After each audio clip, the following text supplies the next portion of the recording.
Welcome to Real Life Stories. I'm Kathleen Rasmussen, and I will be reading to you out of the book called Real Life Stories, and I will be reading Chapter 12. The title is I Was Stereotyped. I was stereotyped. I was hated by all the girls my age. I had to live up to everyone's expectations. I felt like I lived my life under a microscope. Then I gave up everything. Sharing my dirt is not something that comes natural or easy for me. All my life, I have felt like I had an enormous weight to carry. I felt I had to live up to everyone else's expectations. I was a pastor's daughter, and I thought I had to be this perfect child that would be a role model for all preachers' kids. When you are born into the ministry, you are pretty much stereotyped. Preachers' kids are the worst. You live your life under a microscope, and people tend to know your business even before you do. In fact, they usually know more about you than you know about yourself. All that you do is 10 times worse than what anyone else could do. You're like a superhuman, only you're scrutinized for every wrong move you make. Once I was old enough to set goals for myself, I promised that I would be the exception to the rule. I said I would be the good kid, the one that everyone loved. While I was greatly loved by most adults, the girls my age pretty much hated me. I had only one true friend growing up. Although we had since gone our separate ways, she was the only one who really took the time to get to know me. I played by the rules and lived up to most of the expectations that I and others had for me. I was nearly 16 before I started dating. Things visible to the human eyes were great with my boyfriend and me. We were very involved in church, attended all the youth outings, and played by most of the rules. We dated steady for nearly a year and then hit the first hardship in our relationship. I was almost 17 when Nathan and I broke up, for what we thought was for good. At 17, I started dating an older man who I thought truly loved me. I was naive and was easily fooled into thinking he loved me. It was at this point in my life that I decided I was tired of playing the perfect church girl role and took a nosedive straight into sin.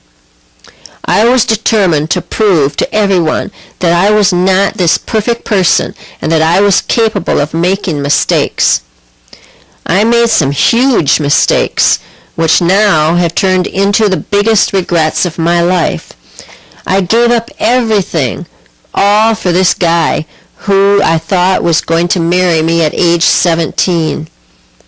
Thankfully, I have praying parents who prayed me out of that relationship before it got any uglier than what it already was.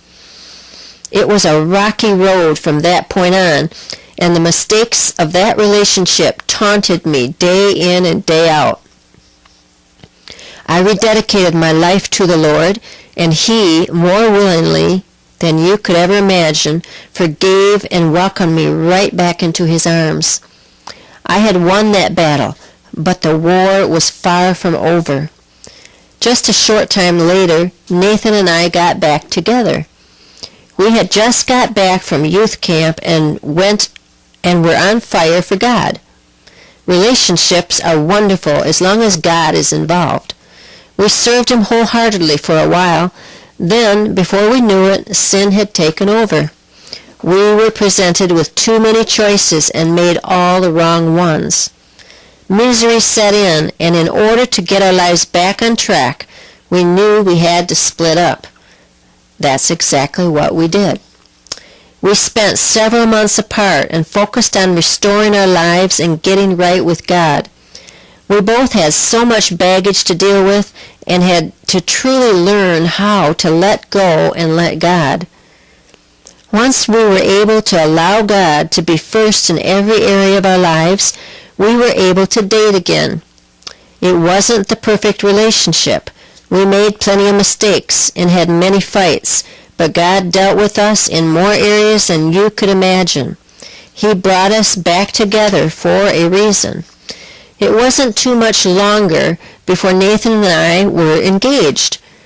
We married in August 2003. God provided us with the finances to purchase a home and blessed us with more than enough home furnishings. We faced so much during our first year of marriage. It is really difficult learning to live with someone other than your parents. There was a lot of financial strain. Nathan was laid off from work just a few months after we married, but God always provided for us. We never went without. God has blessed us beyond measure. Even with all the mistakes that we have made, God welcomed me back time and time again. I am far from perfect and have many lessons yet to learn. I have many tests yet to pass, and I am sure that I will fail at some of them. Through all of this, I have learned that I am going to fail others, and others will fail me. But no matter how many mistakes I make or how many tests I fail, God is there waiting for me with open arms of forgiveness. All I have to do is ask. This was written by Dalisha.